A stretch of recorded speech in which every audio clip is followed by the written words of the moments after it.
Well, hello everyone. I'm the Vacuuminator. And I'm Buster. And this week in Toku, we're going to be discussing all kinds of Lightning Collection shenanigans, the return of the Dombros and the Zenkai pals, and oh fuck! It's only one more sleep till Shin Kamen Rider! The American release. It's been a wild week in terms of just things.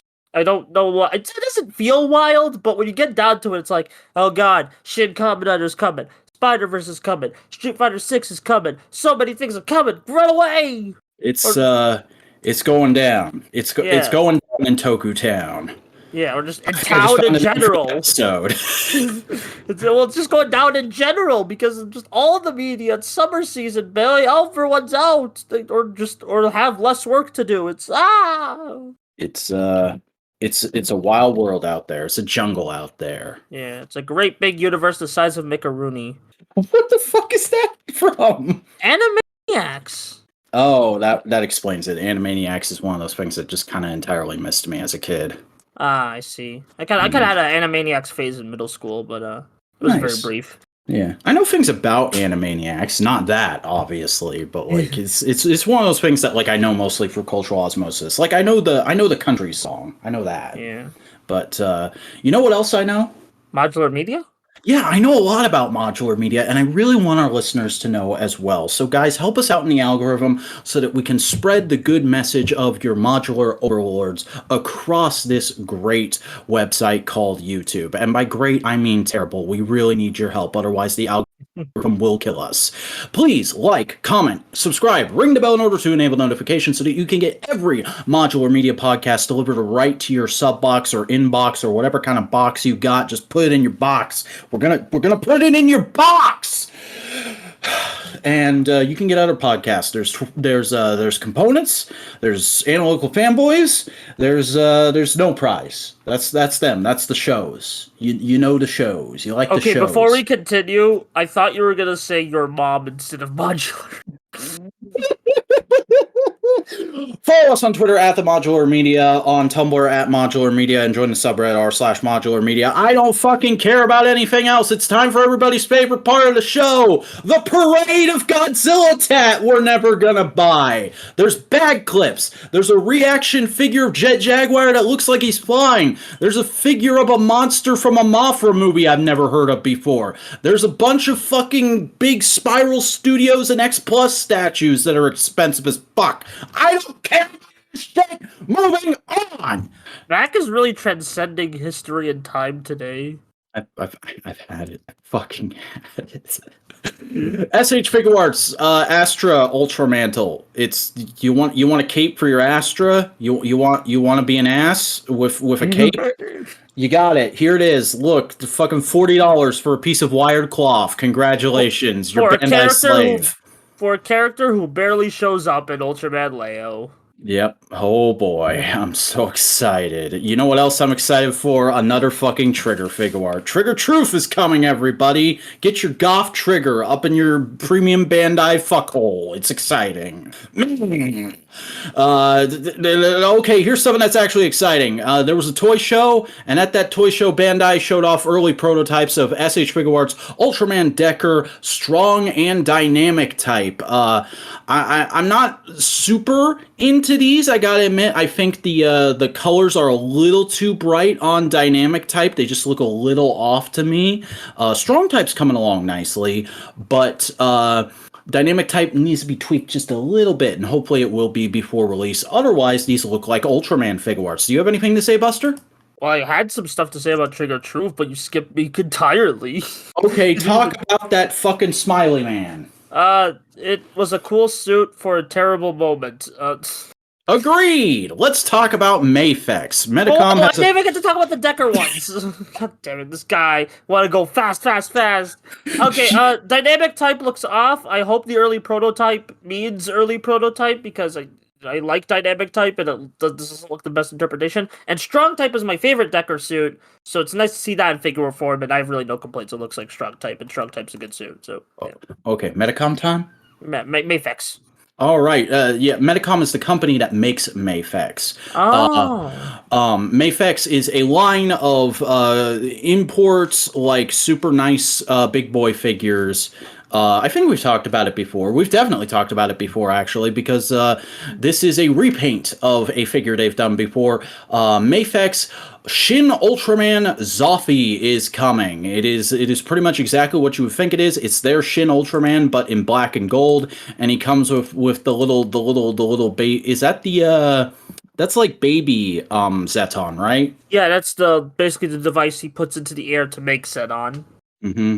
Also, there's a figure of some kind of weird clown man in this article. I don't know what that's about. Toy Arc is a weird website, guys. Don't fucking click their links. Let's talk about cast members. Masaya Kato has joined Ultraman Blazer as Retsu Haruno, Chief of Staff of the Global Guardian Force Japan branch. That's a fucking awesome corporation name. He is the founder of Scarred and the superior of Genta Hiramo. Please look forward to his role in the upcoming series. Basically, this is Mentor Man. Yeah, or like the guy, the boss's boss. Mm-hmm. He's also apparently like a very famous, prestigious Japanese actor, man. He's been in a lot of big Japanese films.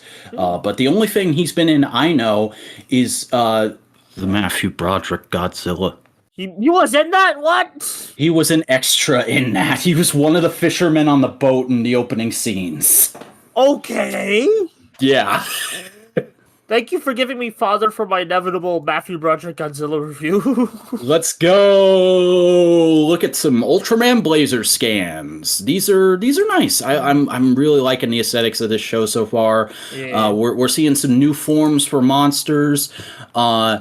Apparently it was wrong. It's not entirely new monsters in this show, but there's some new suits, there's some old suits, there's some suits with new paint jobs. You know, it's fucking Ultraman. They're doing the Ultraman thing of reusing kaiju suits, everybody. Yeah, or like the new gen thing. Yeah. Like, still, it's cool shit. I love it how this show looks. Please be good. Please be good. Please be good. That's our message to every show that is yet to come. Every piece of media that is yet to come out. That is my message. Please be good. Yeah. All right. Hey, are you ready to fight and survive? No. Again? For like the No. 20th fucking time? Maybe. Well, you better fucking be, because the Complete Selection Modification V-Buckle is getting a reissue in China. Specifically, this is for China territory, and it's just being offered internationally by sites like Toku Lector. It's not going to be any different than the original release. It's not like suddenly the lines are going to be in Mandarin. It's just, you know, this is meant for the Chinese. So all you greedy Americans who have gotten into Ryuki since it showed up on Tokusatsu, you better scoop this up. Better cut those Chinese people. Maybe later. Yeah. We're full on in Crazy Town today.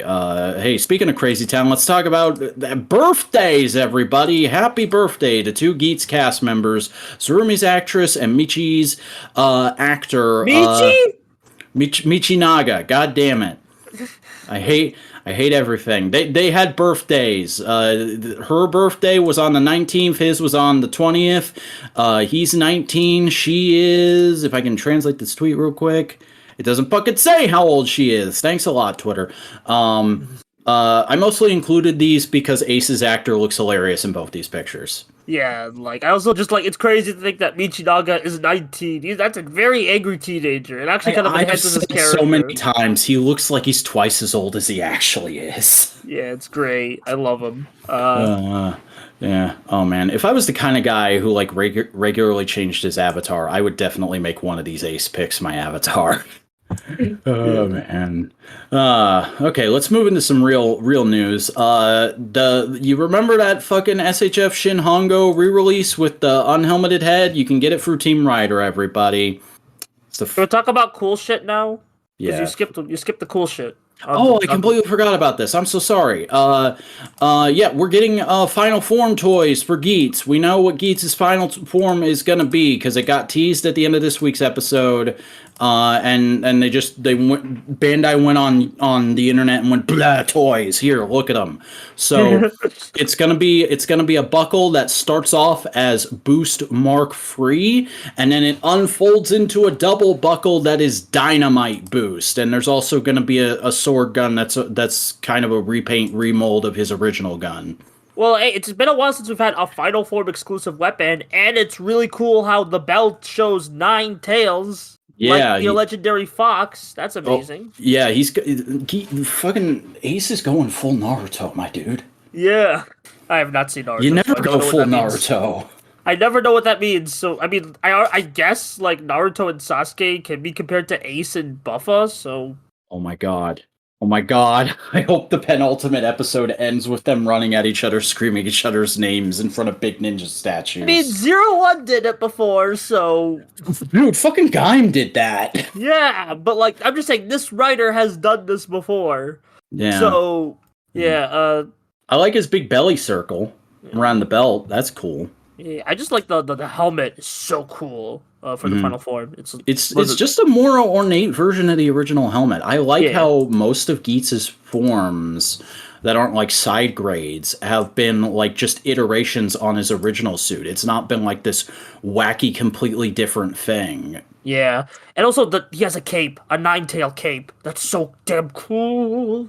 Yeah, Figure Arts don't fuck that up. Yeah, it's cool for action, but kind of like hit and miss for figures. So we'll see. Yeah, we'll talk about that more in a little bit with some Sentai stuff. But okay, just to reiterate, Shin Hongo, you can get him through Team Rider. This is the first fucking time they've acknowledged Shin. Jesus Christ.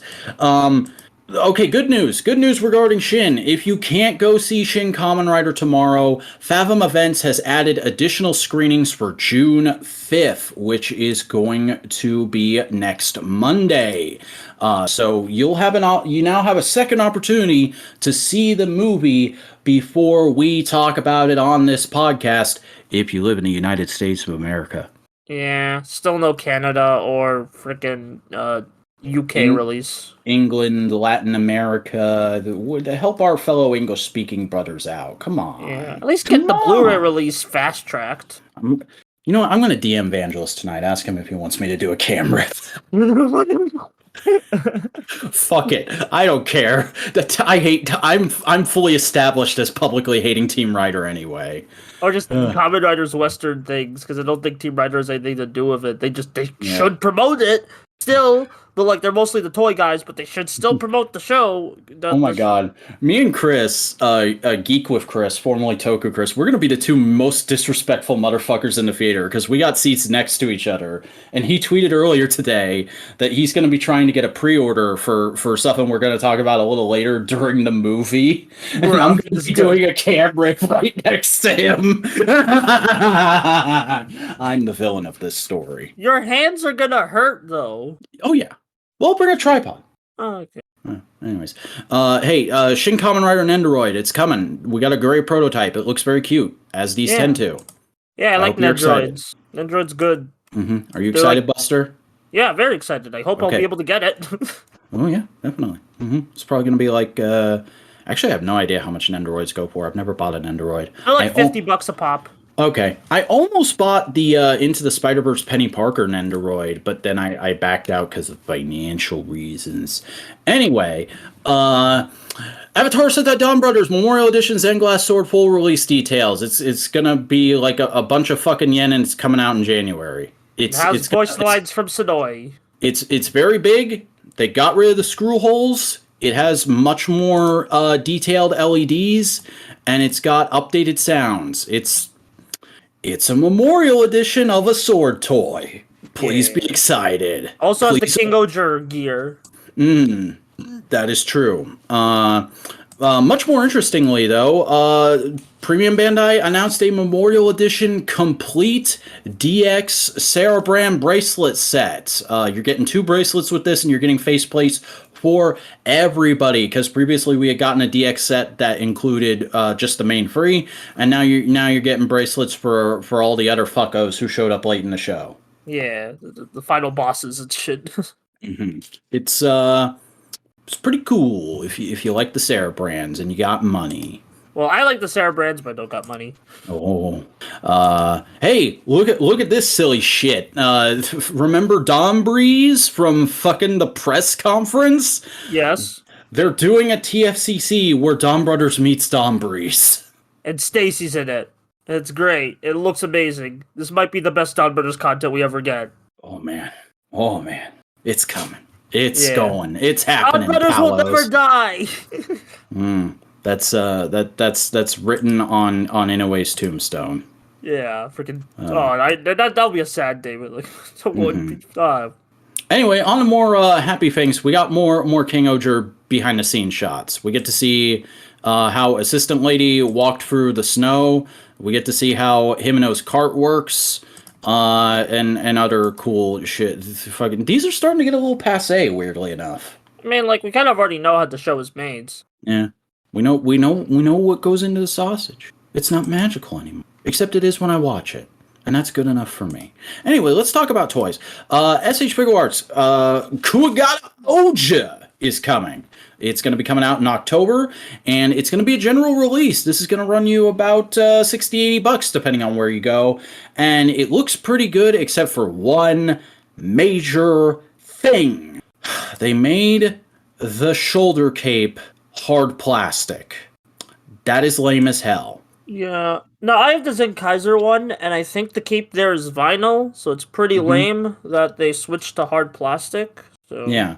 I'd be okay with a vinyl cape. I always prefer cloth with a wire or two running through it for posing, but like cloth capes just suck. This is one of the rare times you're going to hear me say on the show, SHF upgrade, where the fuck you at? Yeah. I'll pay an extra $10-$20 to get a replacement one. I do love all these pictures with the DX toys, though. The actual like King-Ohger mech and the Zord. So that's cool. Yeah, it's looking good. Also, King-Ohger is going to come because it's an easy repaint. Yeah. It's a teaser, but you know what it is. It's P Bandai. Oh, P Bandai. My nemesis. Favorite. Okay, let's get into the Lightning Collection. Power Ranger time. Oh boy, funsies. First and foremost, Josh went and did some snooping. He did some snooping around, and by that I mean he bought a toy. He bought the vinyl of Shinken Red, which comes with a Shinken Maru or a spin sword if you're a Power Rangers fan, and he compared it. It looks like it's the same spin sword that was in that leaked image of like all those weapons and stuff that made us think Lightning Collection Samurai was coming. So Lightning Collection Samurai may not actually be coming. Don't trust leakers, you fricks. Unfortunate, because I do love those suits. Don't love that show. Love those suits, though. Anyway. Doc is saying that just so he doesn't piss me off. I am. The GameStop exclusive, he uses the widest fucking air quotes he can. SPD and Lost Galaxy Yellow Rangers have been shipping out over the last couple weeks, and people have been getting them in, and there's still QC issues. Yeah, all over the fricker. I've seen people get SPD yellows with two of the same hand. I've seen the link we have here is for somebody who got a Lost Galaxy yellow without a belt. And I saw at one point, it was a couple days ago, so I can't remember who, but somebody posted that they got both of them, and Lost Galaxy yellow was in both boxes. So, that's wonderful. Especially, I have SPD Yellow on the way to me right now, so I can't wait to find out what's in my Lightning Collection blind box. And not only that, but, Wave 13 is releasing right now, and Josh got his Lost Galaxy Pink and opened it up, and the fucking torso was backwards, and he's actually in the process of fixing it. Oh, actually, he just finished fixing it on the Twitter. But yeah, the whole thread about like having to pull the thing apart and put it back together again to have it look correct. Luckily, he was able to do it without breaking it, but like you shouldn't have to do surgery on that level on brand new toys. It's not optimal. Like the only thing I can assume with this and the Alien Rangers and the other things that have happened recently where it's been back and forth on the QC issues, I think some of this stuff was produced out of order or out of the order that it's been releasing in, and quite possibly there was a certain point where somebody stepped in and said, we have to fix these QC issues right the hell now, and we're just seeing the weird like half bleed period right now. Yeah.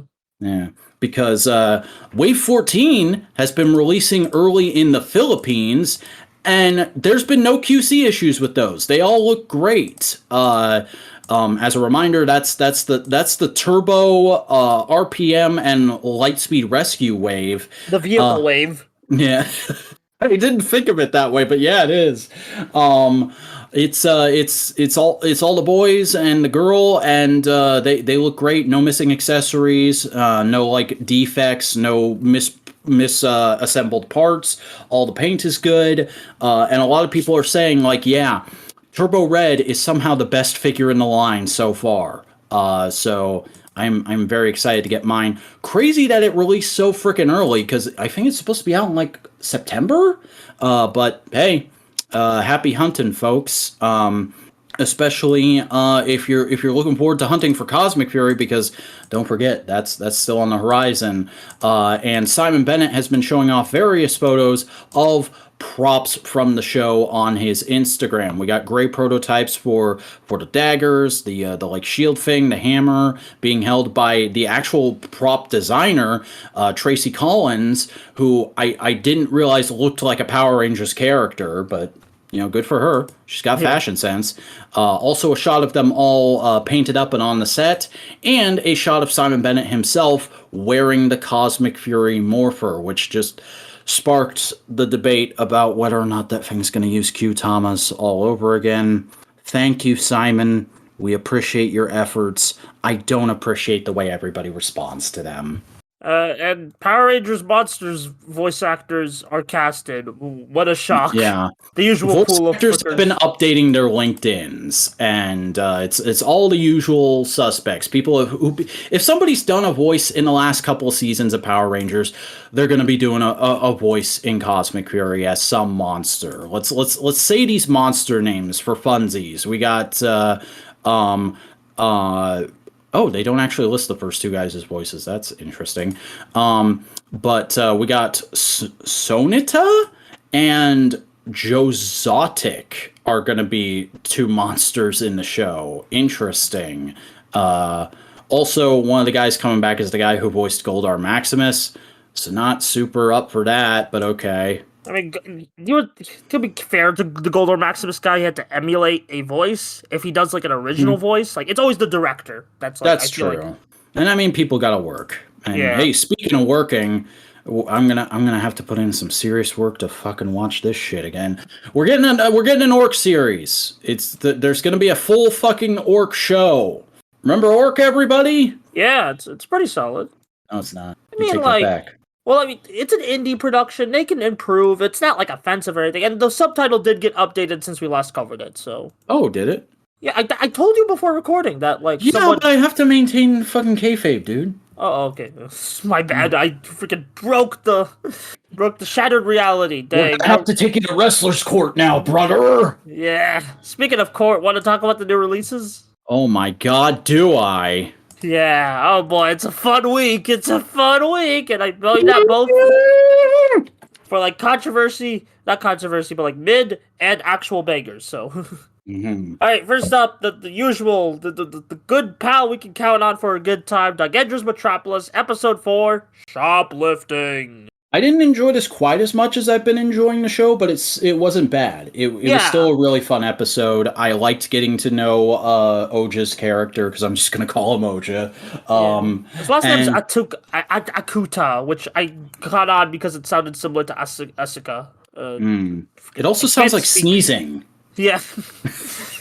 But yeah, he's a good old boy. He wants Megaru to get better, and so he's doing all this like Mr. Miyagi counter worky around bullshit to get Megami to get good, or Megaru, excuse me. And it works out pretty good, and we also finally get like some proper interaction between Megaru and Yuzu, and it does not go well. Yeah, this is freaking. Yeah, but it's a fun episode. I like getting to know like freaking Oja's character more. And yeah, just learning that he's kind of just a silly guy. He's not really too threatening. He just looks threatening. Like even the title card jokes that they play like in between the opening and endings is just said, hey, anyone who looks scary, they're cool. Anyone who doesn't look scary, they're bad. Yeah, that's actually a good message to pass on to kids. Yeah. Or just like don't judge people by appearances, judge them by character. Yeah. Also, Yuzu has her own Mook squad.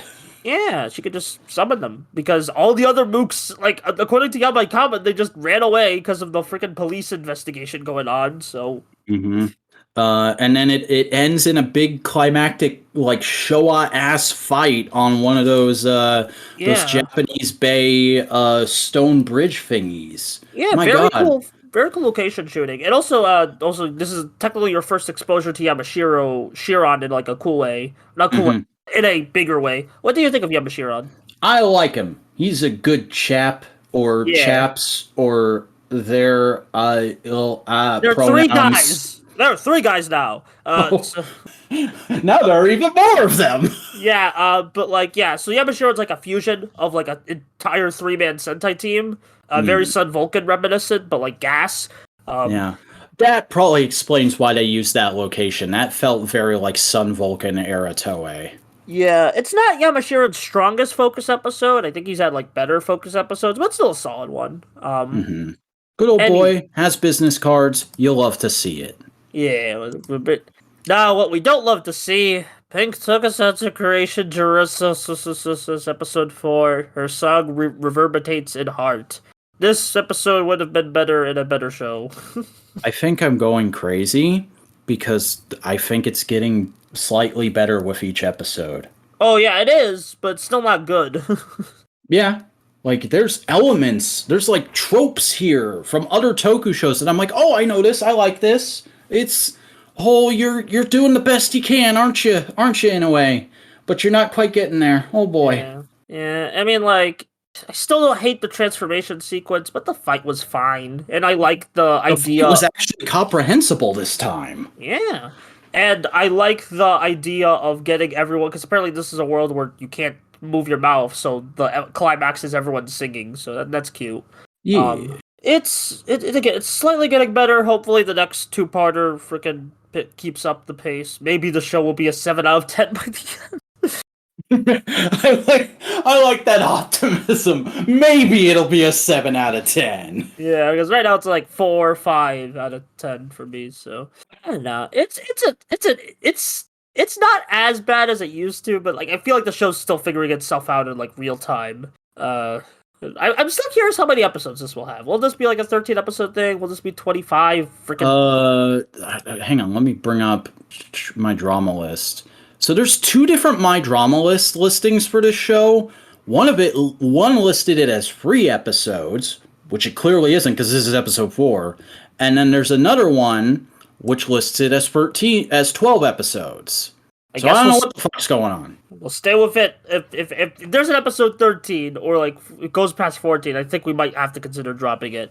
That's the moment when the blood moon comes out and we gotta start fighting the dead rising out from the ground. Yeah. Well, speaking of fighting, it's superhero time. It's a pretty hefty week because we also got a movie. But first, Kamen Rider Geats, episode 37, Yearning 5, The Pure White Destruction. This was a solid setup episode. This is a lot of, like, just people screaming their ideals at each other. And it's good. Friggin' Keiwa just shouting out the fucking theme of the show. Ignorance is not bliss. Yeah. And it's like he's still fighting to his last breath. What a Chad, man. Not a fan of how Sarah and Neon went out, but like it felt like there should have been a bit more impact. But they'll be back. At least Neon will be back. Yeah. They're gonna find some magic mumbo jumbo way to get them back. That being said, though, the shot of Buffa crumbling their ID cores was awesome. Yeah, I just wish there was like more impact to like there's some last words that they could say. Freaking like be a bit more dramatic about it, but that's just me. Also, was it just me, or did you find it a little funny that most of this episode takes place in the freaking paintball field where they shot the final fight for Snipe's debut episode? I didn't even realize that, but that's kind of funny. Mm-hmm. But like, speaking of funny, Punk Jack, I really love his love and peace shtick, kind of reestablishing his character in this in this new setting, you know. Yeah, I love that he has like this big fucking operatic theater speech. Yeah, and it's like he had that before, and now I'm like really excited to see what his special holds, because like, you know, I feel like the more we see of Punk Jack, the better he gets, you know. Yeah, Win's a good boy. Yeah, I hope he succeeds. Mhm. Speaking of succeeding, freaking Geats unleashing his freaking inner Naruto. He went full Naruto. Yeah, Oh boy. yeah. That he's like. I also like how it's like freaking. I love berserker forms like that go like basically just here's a bunch of energy. I'm not even moving. I'm just screaming and attacks are being dealt. So that's really cool. I like that trope. Mm-hmm. But I'm more excited for next episode because the story stuff they're teasing. Ooh. Also, there's no way it's connected at all, but oh my god, fucking back to back. 1 week Sentai does it, the next week Rider does it. Forbidden Union creates a super child. Oh yeah, with the mother. Mm-hmm. Yeah, it's a whole thing. Whole trope Toei's been on a kick on, just like we need more super children. Which either I'm reading into it way too much, or they were being real sneaky with the flowery way they wrote that backstory bit. But I think they might have implied that Geats' mom and dad fucked for 3 days straight. Maybe. Good for them. Good fucking sex happers. Yeah. Okay. Well, speaking of cool shit. The V Cinema, Don Brothers and Zenkaiger are back in an all-new Versus movie. Hey, and everyone doesn't like it, but we like it. Don Brothers versus Zenkaiger. What the fuck is wrong with you people that you can't enjoy this movie? There's one thing I don't like about this movie, and it's that the first transition is kind of rough. Yeah, it's like I was like, oh, okay, I guess we're in Don Brothers land now. Mm-hmm. Like, I wish there was, like, just a bit more, like, you know how the old Kamen Rider Movie Wars would be, like, this, they gave a subtitle for the part of the movie? Like, I wish they gave, like, subtitles, like, Zenkaiger, Mochi attack, or Don Brothers, the team gets back, or some shit like that. I really thought, because there's that bit in the beginning of the movie where we're just gonna fucking go wherever we go, where Kaito is, like, leaving Colorful, and suddenly it transforms into Cafe Dombra, and he's like, what the? Oh, it transforms back, and he leaves. I figured, that would be how we eventually go to the Don Brothers portion, is somebody will run off screen, it'll change to a Don Brothers location, and then a Don Brothers character will run into frame. But they didn't do that. They just ended it, and then they just faded to black randomly and went to a Don Brothers recap. Yeah. Which, like, I like how they replicate both recaps for the show. And even they recap the Kira Major crossover, which is really cool. Yeah, this movie fucking goes everything is in canon. Fuck you. I don't care if it doesn't make sense. And that even more so of the Black Kaito just being like, there's no explanation. He's just like, which kind of leads to credence. Honestly, this entire movie, I thought it would kind of contradict my credence to Zenkaiser Black's purpose, but it kind of dances it in some way. Because the whole point of the Don Brothers portion is, again, the cyclical nature of storytelling. Yeah. They all try to move on, and they realize, like, this isn't actually what makes us happiest. This isn't what puts us in our best state.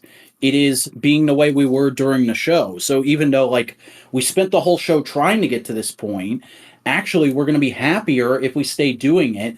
Almost like people going back and rewatching their favorite episodes. Yeah, like, try to, like, it could be seen as regressing the characters, but I think it's more of we have to keep evolving as characters. We can't keep like stagnant into our there's not going to be a perfect end. We got to keep fighting.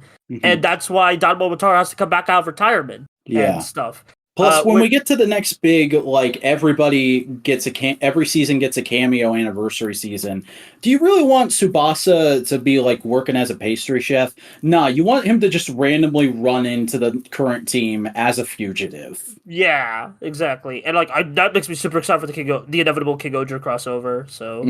Yeah. Oh, man, Tsubasa and Rita's interactions are gonna go hard. Oh my god, that's gonna be, like, a whole subplot in the movie, is them trying to catch him. Yeah. There's and actually speaking of just while we're on Tsubasa, I really liked his quick scene with Zenkai Jiren. They're both my favorites of their teams, so it's like I love that they got to interact. Also, freaking Majin. Go ahead.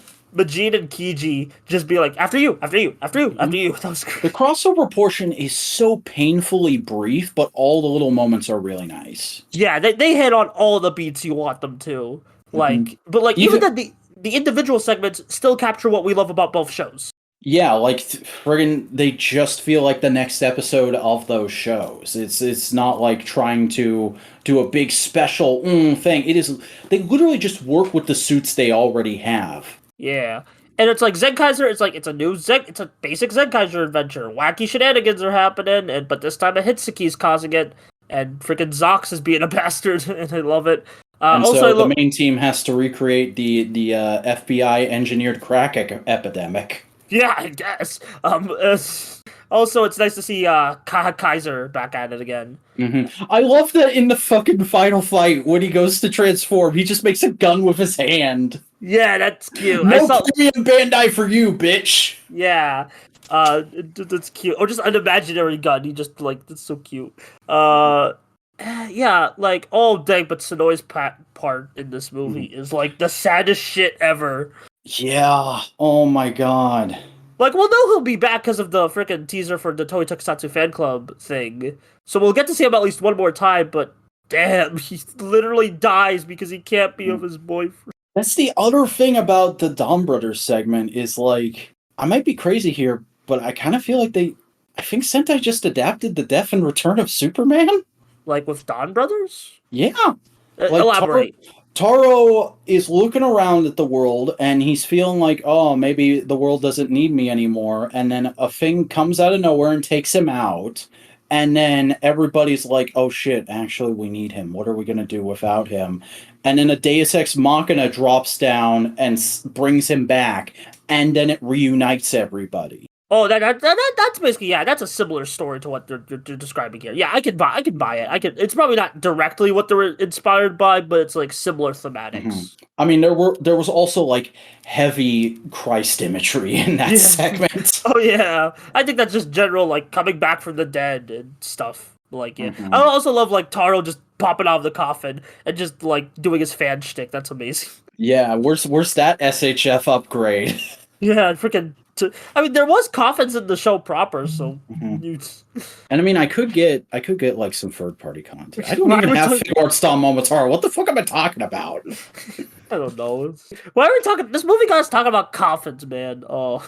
Oh man, coffin talk coming soon from Modular Media. Get excited. Yeah, I do Jiro is kind of a punching bag. There's always a punching bag in the show proper, but I do think this makes sense for his character of now that he's quote unquote perfect. He's a super uptight and wants to keep it traditional. He goes full dickhead, and it kind of makes sense. He's he wanted everything to be in a box and be a certain way to make him happy during the show. And without Taro around to show him the real world and how to deal with it, he kind of just regresses back to that. Yeah. It's very, very interesting. A lot of good character work here.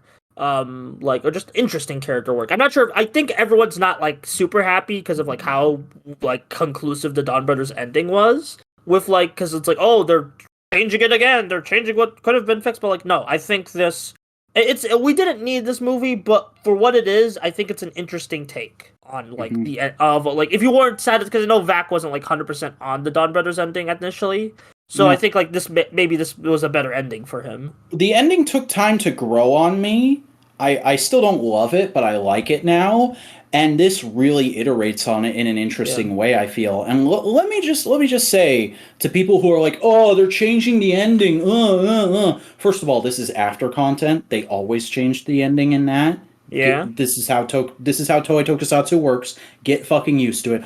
Also, half of this fucking movie was written by Inoue. These are his fucking characters. If he wants to change the ending, he can do that. If he wants to have Taro parade around in a banana hammock for 45 minutes as the movie, he could have fucking done that. He's allowed. Yeah. I mean, to be fair, I'm sorry to bring up O's 10th, but all of the story ideas and that was Yasuko Kobayashi's idea, so I'm just saying.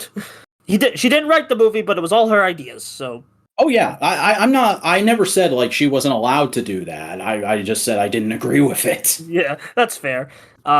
But yeah, it wasn't like the masterpiece I wanted. It wasn't like the super insane crossover, but like it's still like two of my favorite Sentai in one movie, doing shit that doing the things I love them for. Of course, I Mhm. still liked it. It hits I all the fun beats, from both shows, and legit having it. It's been so long since we've seen proper Zenkaiger content that I legitimately got a little tear in my eye when I heard Kaito say it's a full power world and it's all okay again. Yeah, Like oh man. it's been so long since I heard my boy tell me it's gonna be okay. Yeah, and it just kind of like, man, they're like, I feel like Toei's sitting on like side content gold with the Zenkaiser like mecha guys. Maybe the voice actors are Yeah. busy, but like, I feel like they need to appear more because I love the Zenkaiser Robo fellas. Like, Oh just my god, like a series of like 45-minute specials for each of the Robo guys. maybe, yeah, or just like even just like little like they just show up in a Sentai special just to like as freaking Mhm. the Imogen do because they Yeah, they've got that Imagine quality of you only need a voice actor. Yeah, I just oh man, and a suit actor, but like Yeah. I don't know. I wish they were in things more, but I'm grateful for the time we had them. Just like this movie, yeah. I still think the Kira Major one I had more fun with it, but this is about the same quality as that one. So Yeah, it's good. You're all wrong. Shut up, go to bed, listen to our opinion. yeah. Speaking of opinions, King-Ohger, episode 13, The Spider's Fury. I really like this episode. Oh no, he was a baddie all along. The Except spider. not. He's doing his own thing. Yeah, I was Um just about to correct you on that. yeah, Like it's fine. yeah, I do like that he's kind of like Spider Kumans is kind of now collecting his own like freaking JRPG party. I assuming to just attack and conquer the in between, as he says. So that's Y- cool. He's gonna put together his own like Dingus Sentai. Yeah. Oh, they got to do that gag. Like Yeah. the like it I feel like they could do something kind of like, remember in Dino Charge when Ivan gets his own crew of like random dinguses together to go Yeah, fight the that would be monsters. great. Yeah, that was one of the best gags in Dino Charge. Um, Overall, like the action was like I'll start with the action because that's like the big thing on my mind of this episode.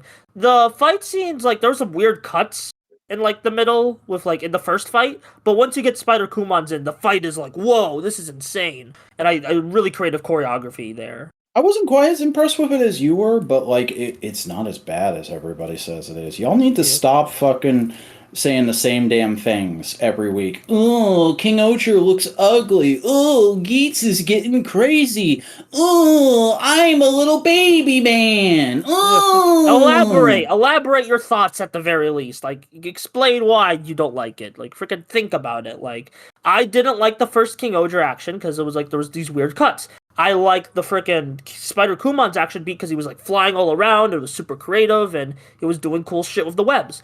Mhm. This, Also, you've had time to get used to King-Ohger's action style. yeah. I mean, I still have And so the issues with rest some of you, things. by the fucking way. Where's your excuse? And also, I still think the YouTube fight scene was terrible, but that was the special, so it doesn't count for the main show. Ha! But also, like, in terms of story, I love Yama's character expansion in this episode. I love how, despite it being the Spider Yeah, Kumon's arc, Yama. yeah, and I love how, despite it being the Spider Kumon's arc, we're still elaborating on the other King-Ohgers. That's Mhm. really good. That's how you do Six Ranger. You use him to explore the main five more. Yeah, and it seems like we're gonna get that more next episode of your favorite characters. That's fun. Oh boy. Yeah, that's gonna be a. Oh, I think that's gonna be your new favorite, but like, I don't want to jump the gun. Also, the fucking Sebastian makeover was the funniest thing all week. Yeah, Sebastian's just probably the best of the like little supporter characters. I love them all, but Sebastian he has the funny charm Mhm. to him. Yeah, I took a screen cap of that I really feel like has meme potential. Yeah, like it was you all along who spent $100 on toys or some shit like that. Yeah. Yeah, overall, I really like the Spider Kumon's arc. The mecha fight was, I wish he transformed. I feel like just having the spider float around and hit things wasn't as interesting as what you could have done, but like, hey, They're he'll transform holding soon. that off until they're sure all of the toys are on toy store shelves. Yeah, I guess. I did enjoy this episode. Probably like not my favorite of the current Spider-Kumon's arc, but still. Mhm. All right. Speaking of solid, I guess Ultraman Regulus episode 2. This was the first It thing was I watched. fine. Yeah, it was fine. It was the first thing I watched out of everything this week. Yeah. And again, it was fine. I used to go in the order we talk about the episodes. I've started just going like in order of least to most looking forward to. So looking forward to Jarius. I watched Jarius first because it was the thing I was least looking forward to. You were watching it.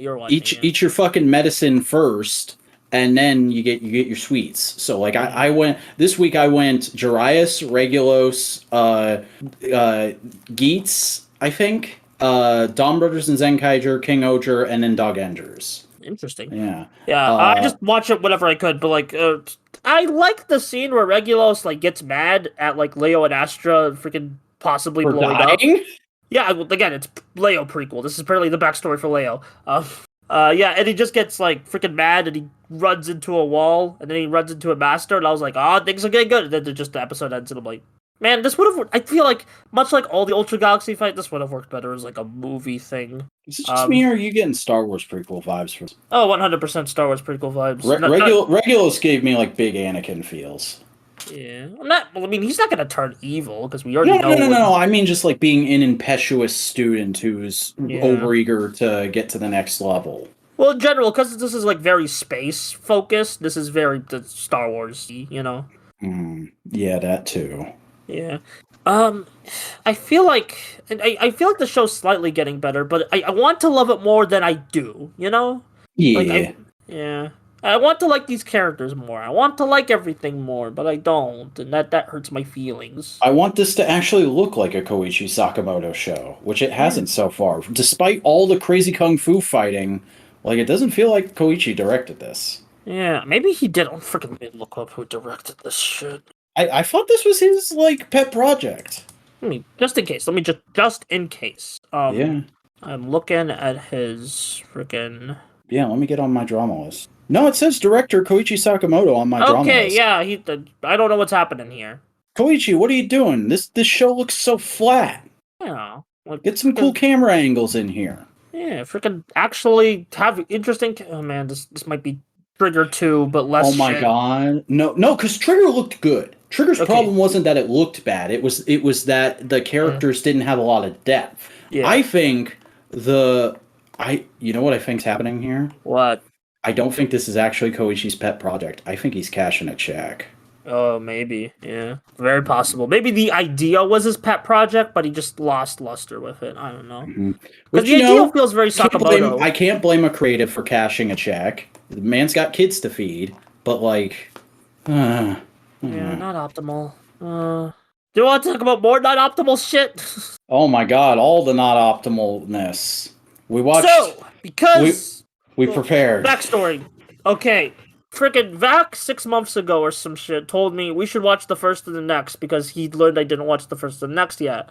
And I'm like, okay, sure. Then this week, because Shin Kamen Rider's coming out, I'm like, hey, do you want to watch the first and the next? And he's like, well, we're supposed to do that? And I'm like, okay, fine, I'll watch them on my own. And like, Vac hasn't watched the next, so he watched the next. So we're just going to have an entire segment here, just talk about the freaking 2005, 2007 Kamen Rider reboot films, the first and the next. My original idea was that we would watch them together in a call, but then this snuck up on me. Yeah, like, so, and I don't think we had time. Like, we'd freaking have to cancel modular components if we're doing that. We ain't doing that shit. So, yeah, we'll do that some other time. We'll watch Kamen Rider Free together. If the Kamen Rider The Last, or some, have you ever seen that fan made poster of Kamen Rider The Last? That's a thing. I need to show. I'll show you this. That's amazing. Yeah, my friends, like, I have a friend group who, like, quotes that all the time of just Kamen Rider The Last. Yeah, this is like a fan poster, putting in. Let me see this. Oh my god. What is that supposed to be? I think Rider Man?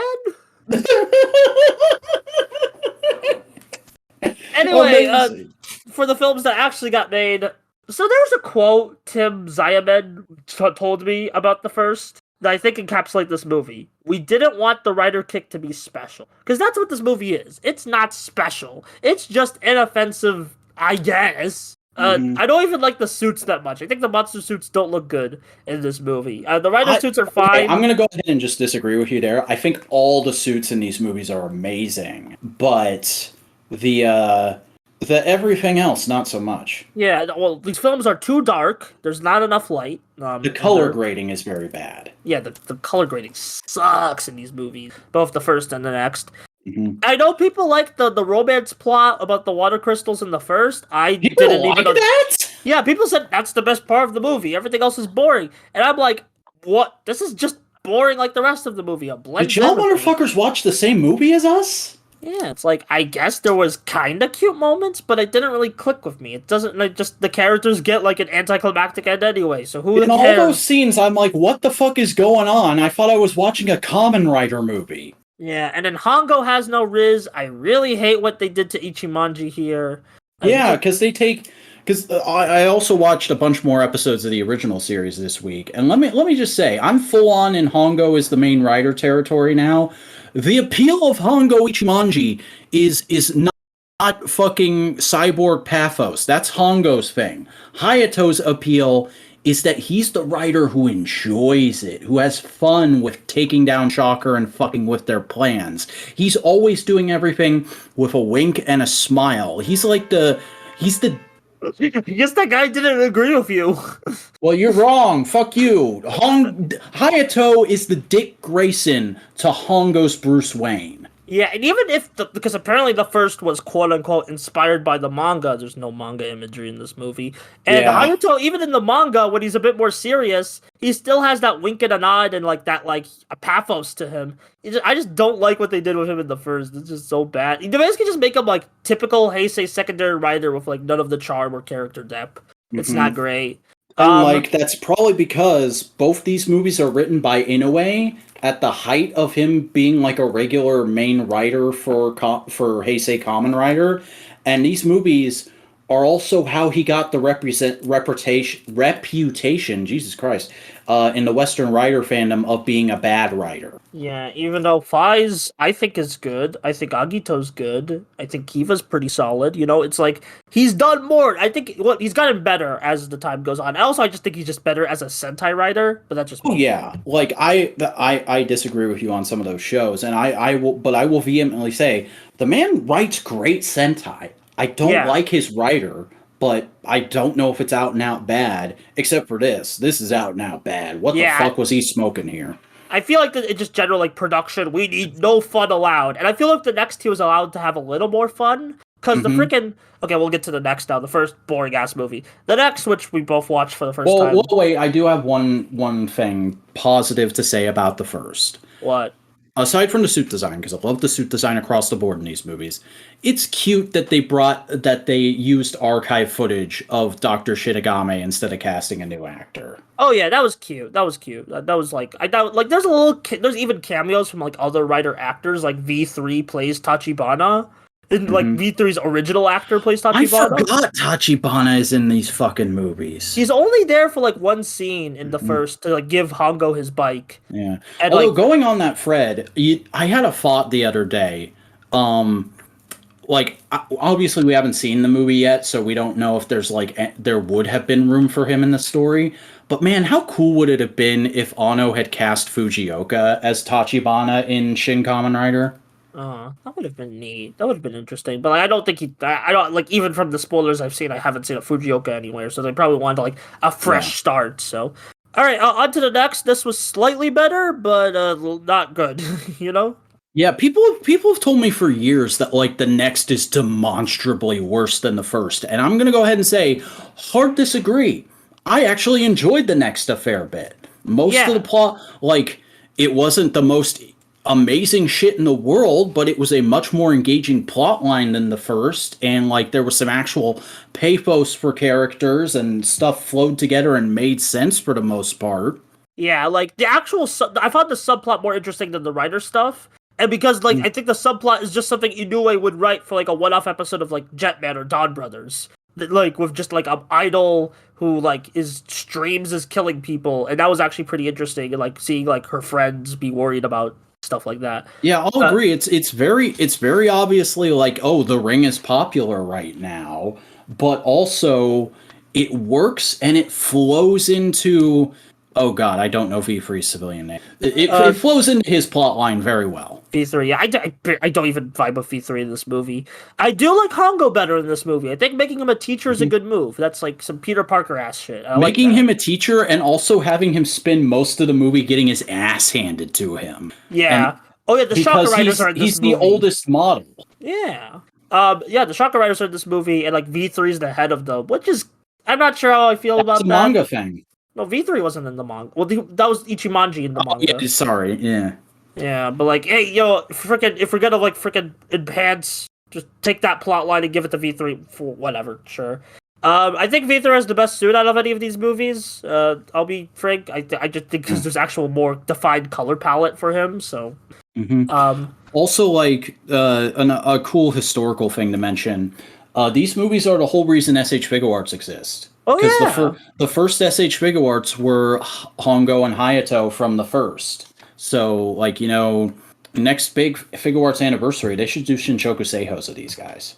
No, 100%. Like, we don't like these movies, but hey, I know you like those suits, so.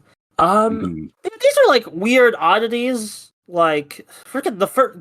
To put in perspective, the first came out when Hibiki was airing.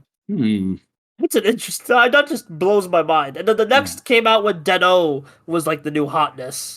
So like, just crazy to me. Just those came out like in the time of those two like very popular and influential shows. Hibiki's less influential. Something tells me the next only exists because the first made a shit ton of money just because it was the first time in a long time Toei had gone, hey, you remember the original Kamen Rider? Yeah. It was like a proper reboot film, wasn't like a tie-in film, and the next feels like just like an experimental freaking go whatever. We made a lot of money. We're probably not going to make a third one of these, and they didn't.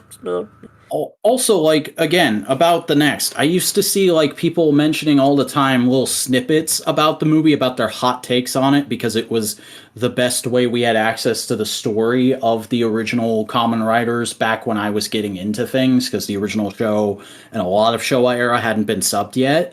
I remember.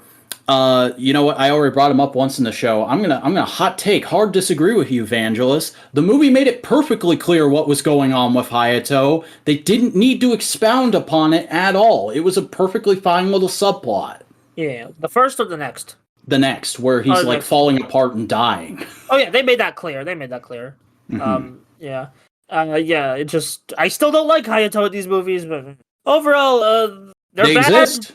They're bad, but like, hey, they could have been worse, and they're inoffensive at best, honestly. Yeah. So. I will say, still, my all-time favorite motorcycle chase scene in Kamen Rider is the one in the first. I think, aside from the color grading, like, that scene is awesome. The choreography and wire work is so amazing in that scene. Oh yeah, they put their whole like budget choreography team on that one scene and be like, nothing else. I'll bet you that was in all the trailers. Oh, it was, from what I've seen. Do you have anything like extra to say about the original Kamen Rider episodes you watched, or? I'm liking Hayato. He's a good old boy. He's a very fun, happy boy. I like that he constantly gets into like community theater sword fights with monsters. And Colonel Zoll, I'm up to episode 26, which is the episode where Colonel Zoll debuts, and I forgot how fucking cool that guy is, and like how consummate like general character he is, because he shows up and he's like, straighten up your fucking uniforms. Everything's gonna be tidy ship from now on. Now that I'm here, you bitches.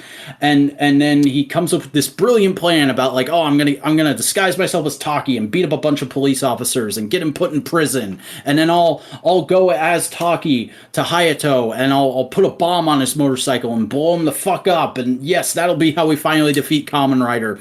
And then, like, literally as soon as he steps outside while Hayato's asleep to put the bomb on his motorcycle, Taki's right there, and he's like, I work for the FBI, you dumbass. It took one phone call for me to get out of prison. And he's like, but what? And then Hayato just shows up and beats his ass. Yeah, I think Zoll, I like him as a villain, but I kind of, like, this is just a personal thing. I've seen a couple very bad Twitter users use him as their profile pic. And yeah, I mean, he is a literal Nazi. Yeah, so I mean he is a good red flag to realize who people are just bad people. Yeah. But yeah, I'm glad you're enjoying it. Glad you're enjoying it. You're getting some really good episodes now. The 27th episode's one of my favorites. So. Oh boy, I look forward to watching it tomorrow. Yeah. I think that's it for us. I think Oh that's my god, that is it. We did it. We did the show. We did the show, Buster. We did it. Yeah, with like less than an hour to spare, I think. But so let's just make sure it's less than an hour by plugging our shit. Hi, Yeah. I'm Buster Corp. I just did a video on the Toei Spider-Man show because Across the Spider-Verse also comes out the same week as Shin Kamen. The movies both have Spiderman. So that's funny. I also Twitter at BusterBlue3 if you want to hear like my immediate thoughts on Shin Kamen Rider, like as soon as I get out of the theater. Also have a bunch of other videos on Ultra 7 and Kamen Rider manga. So yeah. Now you have to make that video with like face cam as you're walking out. I'll try. I'm the Vacuuminator. I make YouTube videos about things. I have a video about Star Wars toys that came out last week. I'm putting out a video on the original Kamen Rider manga tomorrow. For those of you watching this the day it goes up. So go subscribe to me at the Vacuuminator on YouTube and check that stuff out. Also follow me on Twitter at the Vacuuminator, on TikTok at the _Vacuuminator, on Tumblr, thevacuuminator.tumblr.com, and Instagram, the_Vacuuminator. But folks, that is it. That is everything that happened this week in Tokusatsu, so thank you for joining us. We'll see you back here next week for whatever happens that week in Tokusatsu.